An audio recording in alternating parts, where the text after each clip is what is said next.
Welcome to Tabletop Creator Academy. In this episode, we're going to talk about blueprints, sets, and items. What are they, how to create them, how to configure them, how to organize them, and how to use them.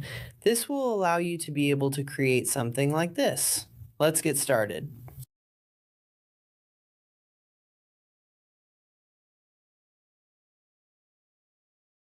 A blueprint is the structure that defines how the items in a set look. Instead of designing each card one by one, you'll design the blueprint once, and every item in that set uses the same structure. Let's create a new blueprint. Here you'll find some standard measurements for different types of cards. I'll pick this one, for example. Creating a blueprint is basically the same as designing a single card, so we won't go over the design process yet. That deserves its own episode. For now, I've created a blank blueprint and I'll walk through some basic settings. Here, for example, you can set the name of the blueprint. I'll call this one, for example, Allies. You can also adjust or change the card size. If you don't like the standard card sizes, you can change it to the one you want.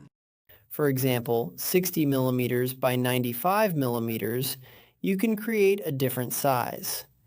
You can also adjust its bleeding size, and here you can select how you want to identify the blueprint in the data export and import info. Here you'll find certain standard shapes that Tabletop Creator offers, but you can also select the Custom Shape option and pick a custom image to create a different shape. You can also change the corner radius.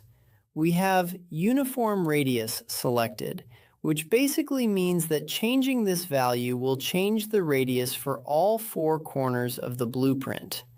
But if you deselect that, you can change the radius of each corner individually if you want to create a different shape. Here you have the Notes section, where you can write down whatever you want to remember. For example, make the blueprint star-shaped, as a reminder that you can change the blueprint's shape.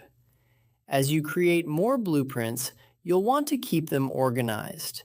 That's where the Blueprints section comes in.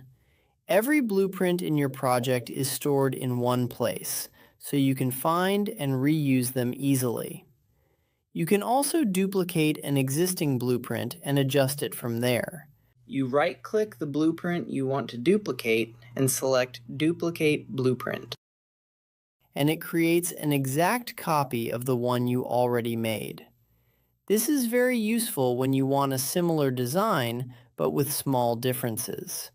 Now, let's connect a blueprint to a set. Let's go to the Components section. Let's create a new set. I'll create one based on the alias blueprint I made earlier. As you can see, here we can choose between the blueprints we've created or duplicated. And as you can see, a new set has been created with the blueprint I chose. Every card you create in this set will copy that blueprint.